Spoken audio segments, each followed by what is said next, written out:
you see my screen? Yes, okay, that's good. And you can start now. So yeah, so this is so my name is Katie Kadamawi, and thanks for having me today. So my project is about hands-free signaling for cyclists, and this is a project we have been working on with a good friend of mine, Mohammed, and we started this project last semester, and this is like the second phase of that project. So to give you a little bit of introduction about the project, so it's a hands-free program application for cyclists. And our motivation for this is whenever a cyclist is riding, they use their hands to signal. And when they are using their hands to signal at intersection, it would make it hard for them to use their brakes and to kind of guide their bike into a direction they are going. Because if a car kind of get into the intersection, they cannot signal and also control the bike at the same time, because when they move their hand out of the bike, 50% of their control is almost gone. So this would kind of create a lot of accidents, and our problem statement is like, how can we drastically increase cyclists braking capacity and greatly decrease instability in case of an emergency. uh, so how we go about solving it is, first we kind of looked into what is like the data and what is happening around the states. And when we look into like different data from National Highway and Traffic Administration, we saw that almost half of the accidents happen at the intersection, and most of the accidents actually happen in urban areas. And from personal experience, my friend Mohammed, he always bikes for like a lot of miles. He's actually a professional cyclist, and he was involved in an accident even while we were working in this project. And I also have been hit by a bike when I was interning at Intel. And a good friend of mine, Abenezer, was also involved in a hit and run. So this was like basically the greatest motivation for us to work on this project. And when we look at the demographics, 18.2% of the fatalities happen in bikes. And this was like a 2018 data. And most of them actually happen, almost 18.2% of them happen at intersections. And when you actually look at statistics, uh, in 2014, 50,000 accidents were reported involving like cyclists. And when you look into 2015, it was 45,000. There is a huge, there was a 5,000 uh, accident decrease from 2014 to 2015. But when we actually look into the fatal accidents, there was a 12% increase in fatal accidents. So we can see that, there is an increased fatal accident, especially with the new bikes, which you can just use using your app. There is like a huge increase in an accident. So how we go about solving it is by creating an app which we can use without hands-free signaling, so that we can keep both of our hands on our bike. So the existing products, there are some existing products which can signal using lights, but as you can see, you have to kind of use a button on your hand, and also move your hand out of um, out of the bike. And there are also some that can be put in your bag, but you have to still use your hand to signal them. So we went into the application design. So what we were trying to achieve was like, okay, the application have to be simple, and it have to be like effortless while you are using it, because you have to focus on riding the bike. And we have to be able to signal without the need of the rider. And also, we have to also make sure the user doesn't be like overconfident in using the application. So we went into and looked into some of our options. So when we think about the application interface, we said, okay, we have to be able to just choose a place to go and then get it started. And whenever we reach at intersection, it would automatically signal for us. And we also have to look at the same time. And the main reason for this is when we are using our hand, drivers might not see it and sometimes even ignore it. But signaling is, since light signaling is the like one of the basic rules of the road, everybody understands that you are about to make a turn. So After that, we went and worked on an application. I use the Android app, and the way it runs is something like this. So this is like a demo of it. So basically, you just choose where you are.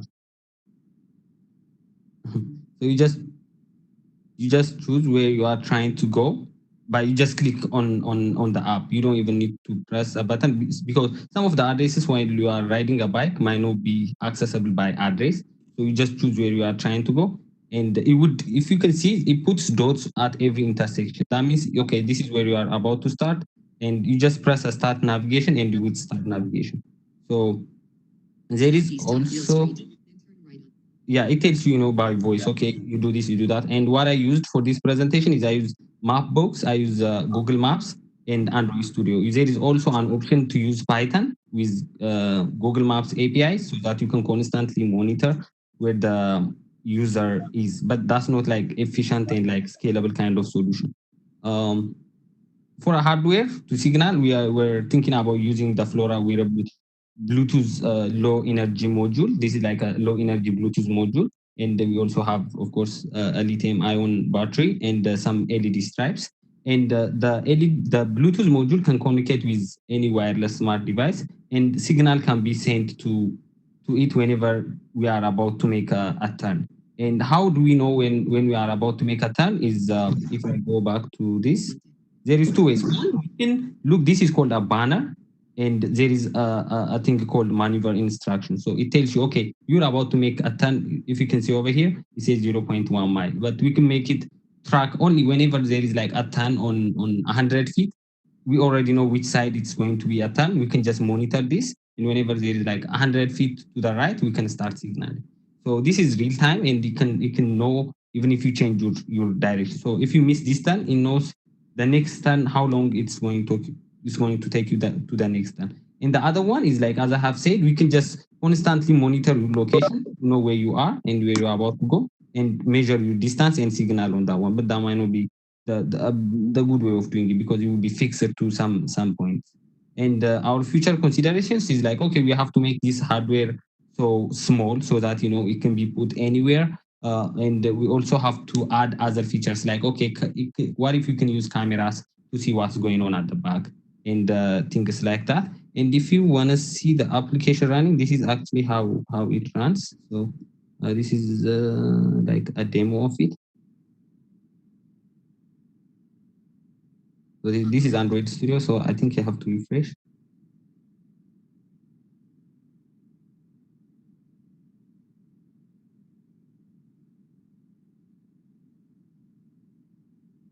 So this is how it starts. For now, I set it up from my home to UDC. So as you can see there, you have start navigation is not activated because this is like the default path, but this is UDC, and then I can choose other places. Okay, from UDC, I want to go, let's say, to Indays Hotel, which is like by the corner, and it would show me, okay, this is how you're gonna go. You're gonna make a turn over here, and We cannot say that. We cannot say that. Oh, okay. Let me just maybe share my screen over here. Just to share your screen, yeah.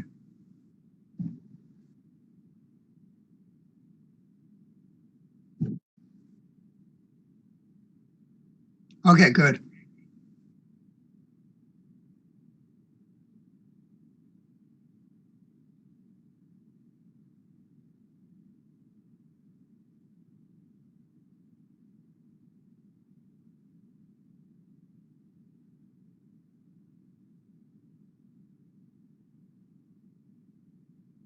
Good. So he's running his actual coding on the mobile phone.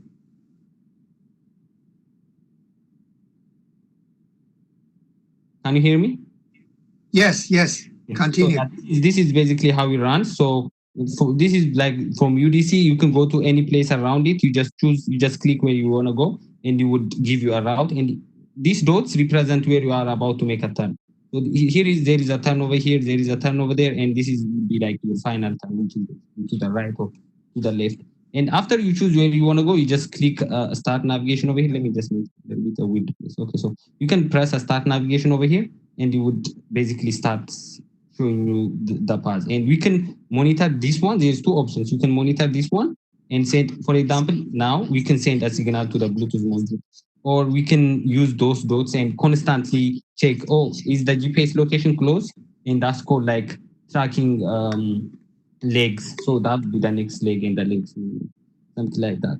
Can you see my screen now? Yes, yes. Good. So this would be our future consideration. And let me see. Screen, content, and okay, so for our future consideration, we are considering other things like, okay, what if we add computer vision and other options to our application, so that it can actually so that it can even track other things around it. And this is our future consideration. Can you see my slide? Yes, Okay. yes, you can. So Just continue. okay. So, and yeah, at the end, I would like to give a special thanks for my roommate Mohammed. We have done a lot of stuff doing the documentation and other things, and also would like to give acknowledgement to Professor Lee. He's the one who actually got us started on this project, and it was a great experience learning all the tips and technology around mapping. And yeah, thanks guys, and that'll be it. And if you have any questions, feel free to ask me. Any questions? Any questions? This is also a fantastic project, and they spend a lots of time for coding and the hardware and everything. I think, okay, let's, because we have the time problem, let's move to